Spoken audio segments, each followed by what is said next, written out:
Hello and welcome back to the NUFC Opinion Blog. Today, it's another edition of the NUFC in the EPL podcast for March 2021.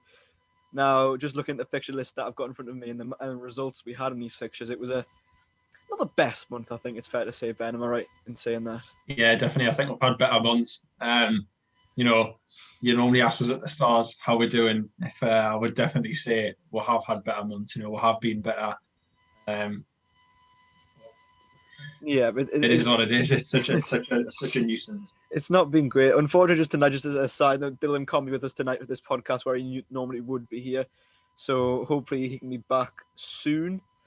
But we shall crack on. We'll begin. To be honest, there's not a lot of good points to talk about, so I won't try and make your night as professional as possible if you are listening to this whenever you're listening to it.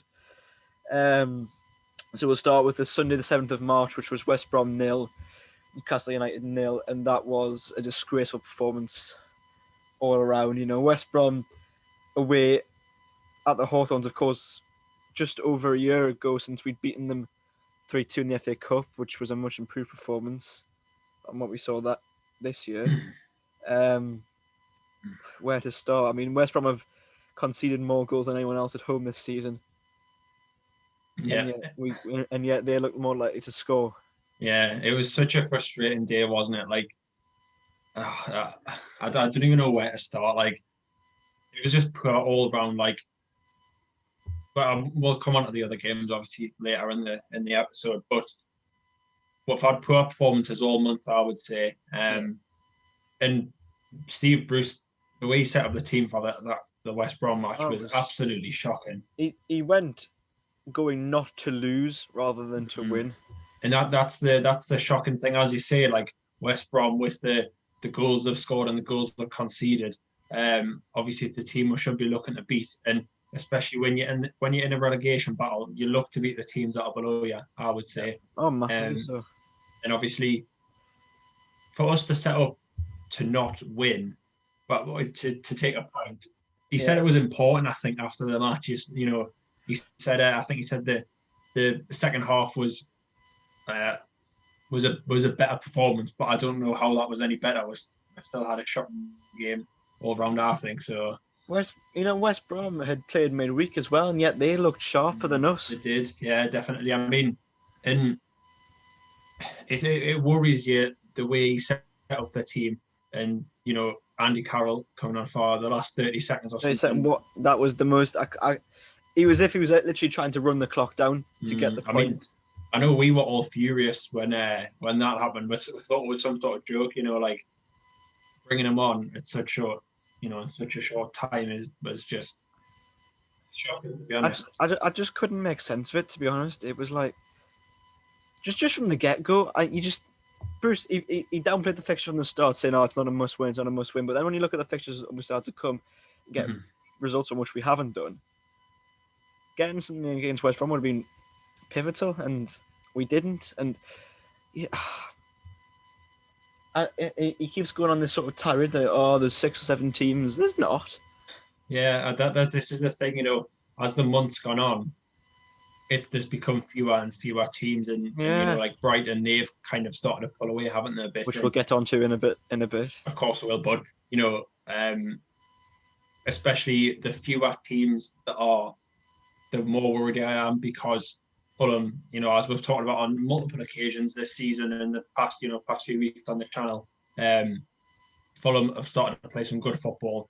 And that's the worrying thing. They have. Obviously, Fulham, to be fair, they did have a bit of momentum. Obviously, they beat Liverpool at Anfield and etc. But I think you'd like to think they've hit a bit of a rot again, because of course they were beaten in the end quite comfortably by Man City, but obviously that's sort of inevitable. But then, yeah, definitely against Leeds, they weren't brilliant either. So no, not at all.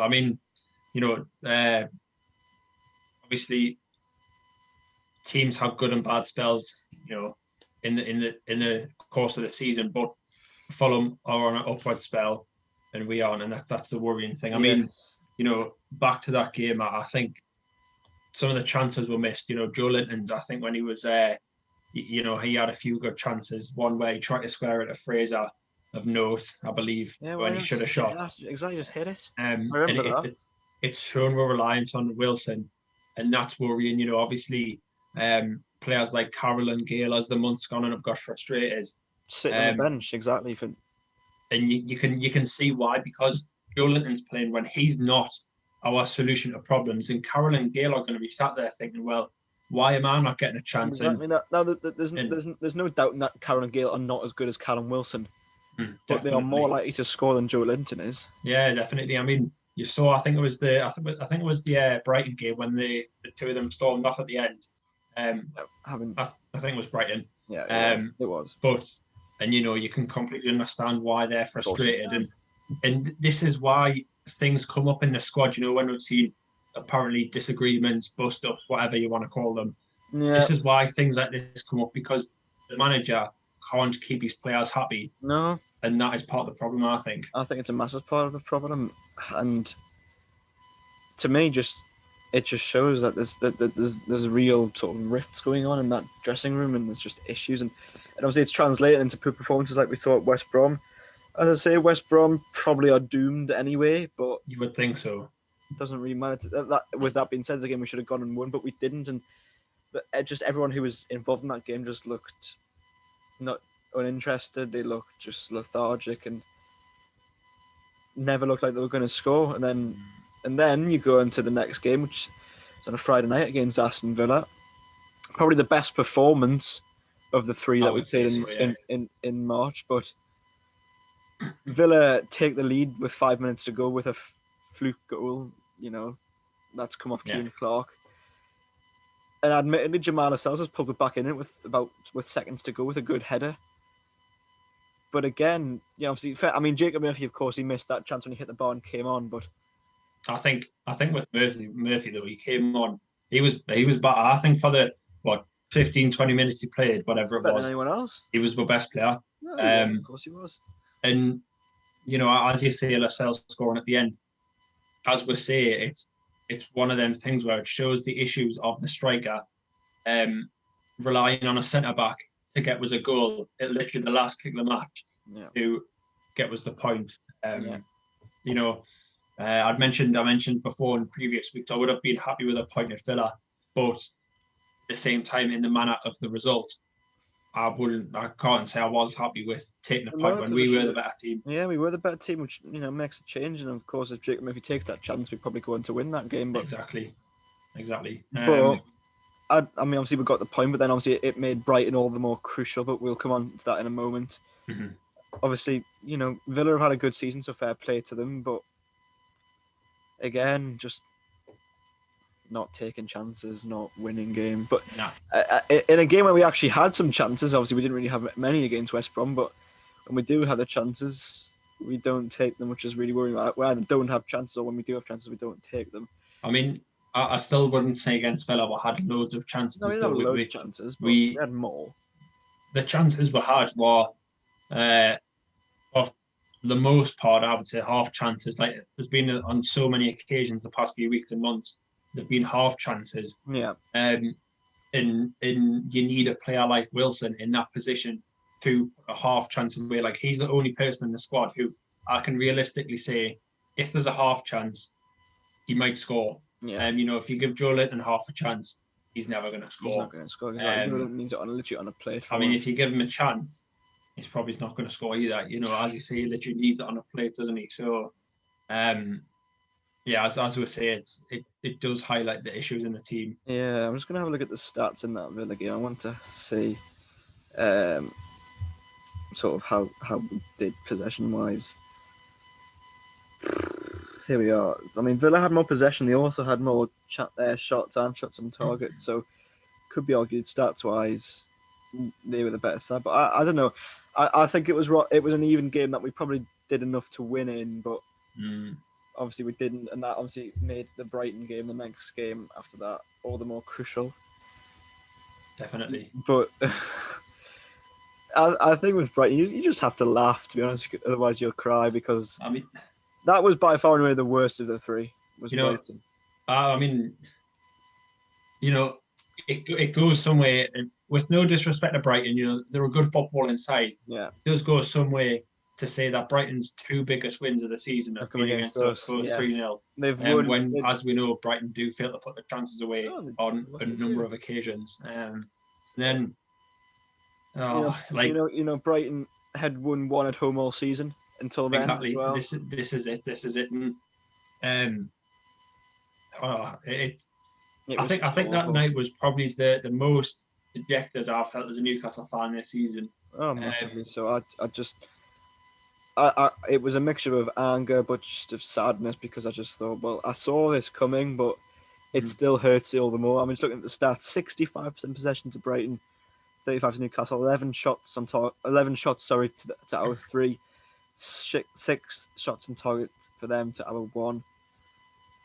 I mean, it tells it I mean, all you need to the know. lineup from the start was just I didn't agree with. I mean, Almiron was nice to see him come back in, but Julian, I think the thing with the lineup, with the lineup he chose, obviously Almiron was never going to play the full match, and I understand why he'd want to bring Almiron back in the team when he's done so well, but like we knew he wasn't going to play the full match, and I think Almiron, for his pace, what he offers, he can change a game. So yeah, I think he should have perhaps been left on the bench, seeing as he wasn't fully fit, probably, ready and to start. yeah, and go with obviously Murphy was benched again, Gale on the bench, Carroll on the bench, Richie on the bench, I think Jordan Langstaff on the bench. the thing with a number of them players is realistically with the team we've got available at the minute, some of them should be starting. Of course, I they would should. Yeah, say either one of the Gale or Carroll over Joe Linton. yeah. I'd personally like to see Richie be more involved, but So I think he's got a good ball in the box. Admittedly, his pace isn't what it used to be, and doesn't he struggle to beat a man, but his ball in is good. And of course, Murphy, Murphy for how well he played against Villa, I cannot believe he didn't start that game. I cannot believe it. I think it was just so it was a disappointing. nonsensical decision. Just nah. and again to start with no recognised striker in. Yeah, and the thing is we've talked about the front three system to play where in an ideal sort of game, Almiron plays in the hole and St. Maximin and Wilson play a bit further on, a bit wider. Yeah, that formation only works when those three got those players three are exactly. in it. You can't. You can't just copy and paste. Oh, sorry to keep. I was going to say exactly the same thing as you. You can't copy and paste for whoever. You've got to change the team to the situation and the players you've got. He can't and he doesn't, and that is the thing that is so frustrating about Steve Bruce. Exactly, you can't expect the same formation to work with different players. Admittedly, Almiron's in his position, but when he's not alongside players that in the other positions that are used to playing those positions, it doesn't work as far as I'm concerned. It should have just gone probably 4-4-2. Definitely. Carroll and Gale up top. Probably Murphy and Richie or Murphy and Fraser on the wings. And then, a midfield of probably Willock and Hayden. Obviously, Hayden picked up that nasty injury, so he's out for the season now as well. That's another real disappointment and the worst time it could come up because Hayden, for all sometimes I think by other clubs, I think he's one of those players who goes under the radar. Like Newcastle fans watch week in, week out and appreciate the work he does. Like some of his defensive work is fantastic. He's not a brilliantly technical player, never has been, but not at all. But does a job. Does the job he's asked of him. I think arguably he's probably one of the most important players to the side. He's been the best midfielder, centre midfielder this season, I think. Yeah. And it's just such a shame. And I noticed that in the Brighton game towards the start, he was all over. Like, he was sometimes one of the players who was pushing the team on taking the ball forward. Yeah. Like picking it up in higher areas. But then he also had to come back, do his defensive duties. So I think he's going to be a massive miss. I agree. I mean, obviously, we go into the next. I'm going to have a look at the fixtures here. In April, we have Tottenham, we have Burnley away, we have West Ham at home, and we have Liverpool away. So realistically, Tottenham aren't having a brilliant spell of things at the minute. You look maybe if considering who might be back, Wilson and Maxim might be back by this point. We don't know exactly. You could look to get a point there. We did, of course, at the Tottenham Stadium at White Hart Lane, technically. Back at the start of the season. Burnley away, must win. Definitely. Must win. Hopefully by that point as well, the main three are fit. All back indeed, yeah. That's what we'd hope for. But if against big teams, I'm quite worried about us defensively. Like a lot of the time we've said defensively we seem quite sound, but especially at right back, we get exploited far too often. Like Kraft's been found out a lot this season. Manquillo Manquillo and Clark for two of Brighton's goals, they got turned far too easy, gave the man far too much space. And that was another thing that annoyed us about the Brighton game. There's quite a lot of things which it was just awful in general. Obviously, the Brighton set out looking like a team that wanted to stay up. We didn't. We didn't have that like intensity, nothing. So no, not at all. I think even Kevin Clark after we just weren't up for it. I'm thinking, like, if you're not up for that, then when are you ever going to be up for it? No, this is it, and this is when you need players. This is why I feel players like Matt Ritchie should play more, because exactly, because they've Matt Ritchie's a man who wears his heart on his sleeve, and in a situation like this, that's what you need, isn't it? The character you need, isn't it? You look at like Paul Dummett towards the end, like the yellow card he picked up, like he looked as if he was getting frustrated, and that's what was not good to see him picking up a wicket. But at least he kind of showed a bit of passion towards the side. After Burnley, we're at home again at West Ham, and West Ham have had a great season. So it depends what sort of West Ham turn up. I mean, admittedly, as much as they've had a great season, I'd fear that game less than, say, when we play Liverpool and we play Man City. So, you could look to get maybe a point there. And then Liverpool away, depends what sort of form Liverpool's in, because, of course, they've had a bit of a slop recently, Liverpool. So, obviously, Fulham went away there and won. Brighton went away there and won. Did Burnley or Burnley won, 1-0 Burnley. Someone got a point there, I think, as well. I forget who it was. Like either way, as we say, Brighton and Fulham look like teams who want to stay up, and of course, that's why they've got points there, because they've showed kind of the desire to get the points. But even Burnley of them fixtures you've said there, I genuinely can't see where we're going to pick up 3 points. I can't at all. Like Burnley obviously is the one team you target to pick up points. Yeah. But fingers crossed with the front three back by that point. Fingers crossed. But the current state of the team, I cannot see was picking results at all. Because looking ahead to after, if we say that West Ham, we could potentially get a point. After West Ham, you've got Liverpool, Arsenal, Leicester, Man City. Nothing. Yeah. You don't get anything from any of them games. And then you've got Sheffield United and Fulham as the final two. So that's why March, which we obviously analysed in this podcast, was so crucial that we got some results that we got 2 draws, 2 points, but 2 out of a possible 9. I think that this is the thing where we've got 2 draws and 2 draws, got beat once. The teams we played would want so much more from it. Like when you're going up against bigger sides, you need to pick up them points against the lower teams, and this is what's frustrating. Like we can see what's happening in the next month. We can see what's coming up. We can all see it, but then the one man who's crucial to it all somehow can't see it. Well, this is the thing. You've seen, I'm sure you definitely have seen, and most of the people watching have seen the banners that went up outside St James's after the match, like all the discontent on social media, and apparently Ashley wants Bruce to stay to reward his loyalty and his passion for the club, but that doesn't win you results. Like the matter of the fact is, he's not been performing. Is probably one of the least loyal businesses going, as far as I'm concerned. Any other manager who won 2 and 20 would have been sacked. There's no doubt about it. Like I don't even think honestly, I had a discussion about this not so long ago. Might be with you actually, I can't remember. But I don't think a manager at another club would be even allowed to get to this stage, not at all. Winning 2 and 20 before they'd be gone. Yeah. So the fact that we're even here is just beggars belief, and to reward loyalty. And exactly. now loyalty, yes, there is some in football, but as far as I'm concerned, football doesn't at most of the time have much loyalty at all. Players leave teams, managers leave teams, players celebrate against there is no loyalty in football. There's no loyalty.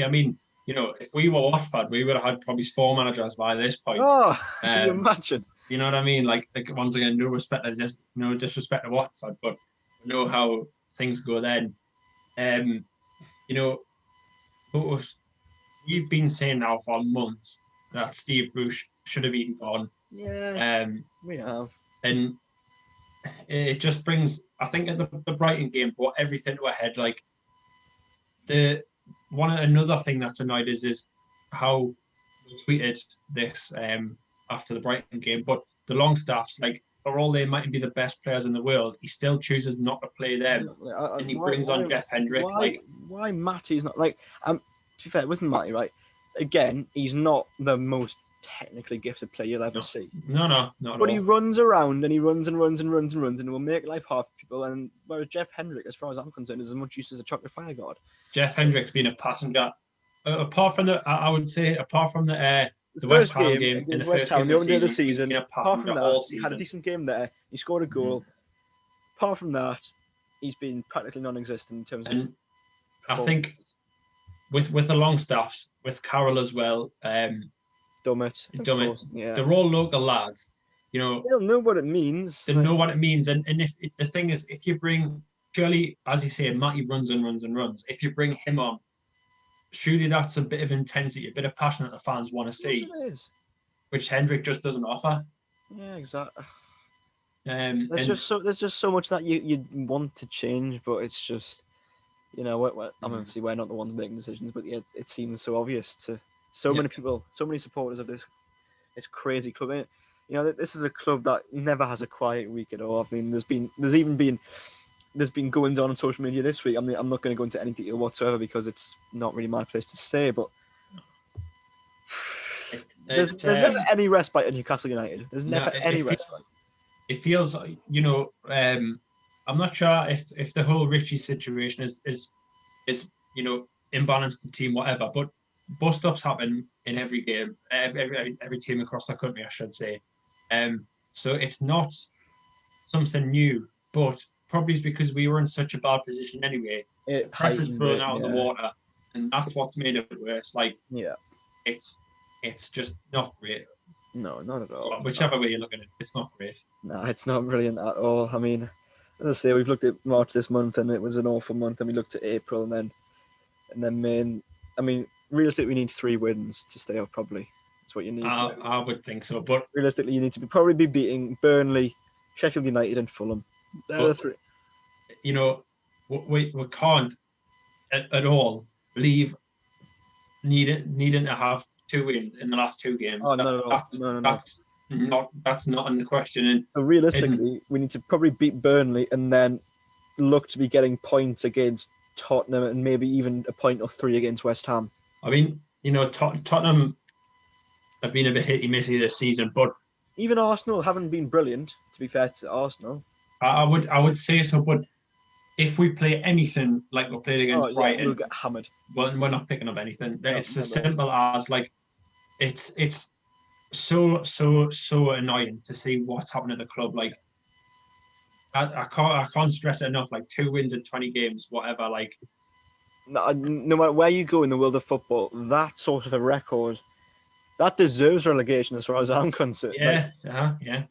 It's an absolute disgrace. Like, the you know, the way the fans are being treated through all this as well. Like, it's so shocking. Like, if we'd been at the stadium, it would have been a completely different story. Steve Bruce would be. I think he would have.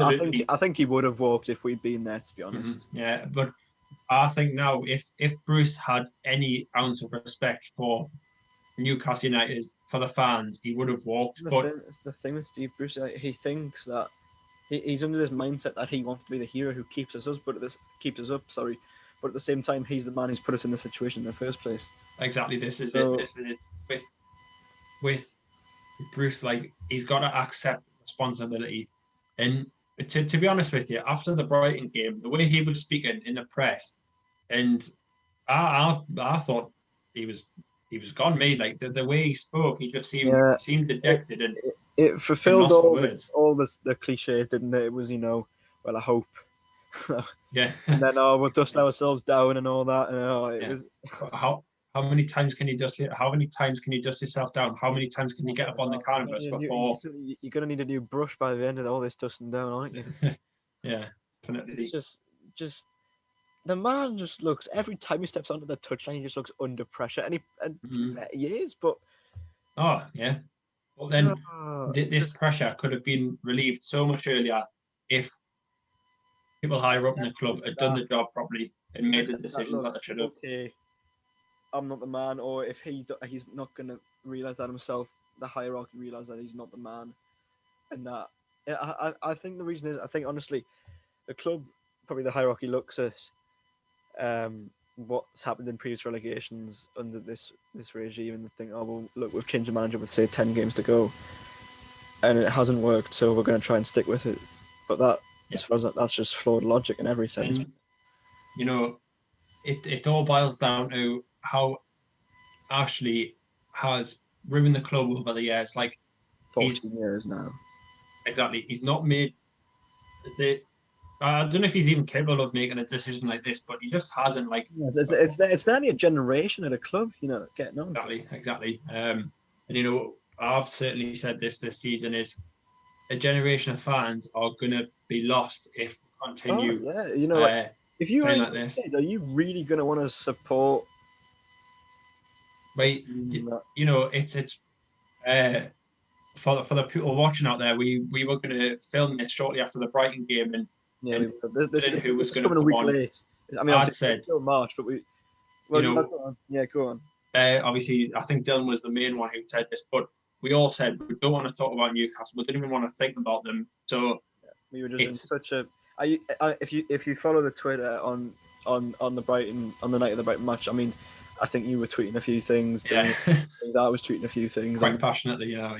And I think once we got that out of our systems, I think we just had enough, and we just thought, what, we just want to cut the days off it all and just forget about this this mess of a club and just come back to it. And obviously, we've had a few videos out this week, and we've got some interesting stuff coming up in the next few days and weeks. So please do look out for all that, because we've got. I don't know what your nostalgia video will be this week. I haven't looked yet. I haven't looked either. We'll get that out though. We've got a fan feature obviously on Tuesday as per usual. And then Thursday, what do I have? Thursday team talk, of course. That returns. Yes, after the national break. Yes, and who do we? I forget. Tottenham. There's unlikely to be a Tottenham opposition fan preview, so on Friday there may be. Well, actually, on Friday and Saturday, because we play Tottenham on the Sunday, the 4th of April, on Easter Sunday. So Friday and Saturday, there'll be, hopefully, if I can get everything done, be a couple of interesting videos coming out on those 2 days. So there won't be a Legends interview this week, I don't think, because I've not got one lined up. There will be ones probably in the coming weeks, but yeah, look, for those listening and those watching it, either if you're on Spotify here or whichever other podcast platforms, or if you're watching on YouTube, do keep a lookout on Friday and on Saturday, because we've got a couple of interesting videos coming out on those 2 days. So please do have a look for them, because one in particular I've been working very hard on, and I'm really looking forward to releasing it. So please do look out for it. But yeah, I think that sort of sums up this podcast. I mean, we've been through the games we played in March, and how awful they were. Ben, any summarising thoughts? I mean, all I can say is I hope when we come back to film this next month, it's better than this month. And I think when we talk this time next month, Steve Bruce is still going to be in a job. I think it's what position are we in? Are we in the relegation zone? Are we not in the relegation zone? Who knows? You'd like to think we'd still be out of the relegation zone, but as I say, the way things are, I cannot see much good being said next month, unfortunately. Oh, what a lovely thought, eh? What a way in which to end this podcast. I know. Well, thanks for everyone that's watching. I'm sure you've had a bit of a depression session with us today. You've been really cheered up by our chat. Yeah, I can agree with unfortunately, unfortunately, you know, we can have a laugh about it because, to be honest, that's the most we can do. Because as far as I'm concerned, there's nothing more than apart from laugh. Because if we don't laugh, we'll cry. Because such is the situation at Newcastle at the moment, and it's so dire and so poor that all we can really do is just sort of chuckle and be like, well, it's out of our hands. We can complain, we can shout, and we can scream all we want, but we can't do Exactly. anything about Exactly. it. And if we do go down, well, so be it. You know, it'll be a travesty, and it'll be an absolute a travesty and a tragedy. There you go, Yes, double definitely. T. But it would be what it would be. And it would leave a sour taste, especially if we do end up coming out of lockdown come the summer. It would leave a sour taste. Yeah. You know, we've got to the end of this lockdown and suddenly we're in the championship next season. So I don't think it could have ended much worse. exactly, we shall see. But anyway, that wraps things up for this edition of the NUFC in the EPL podcast. So thank you all very much for listening, watching on whatever platform you are doing so on. And we'll see you all very soon. So thank you all very much for watching. And how are the lads?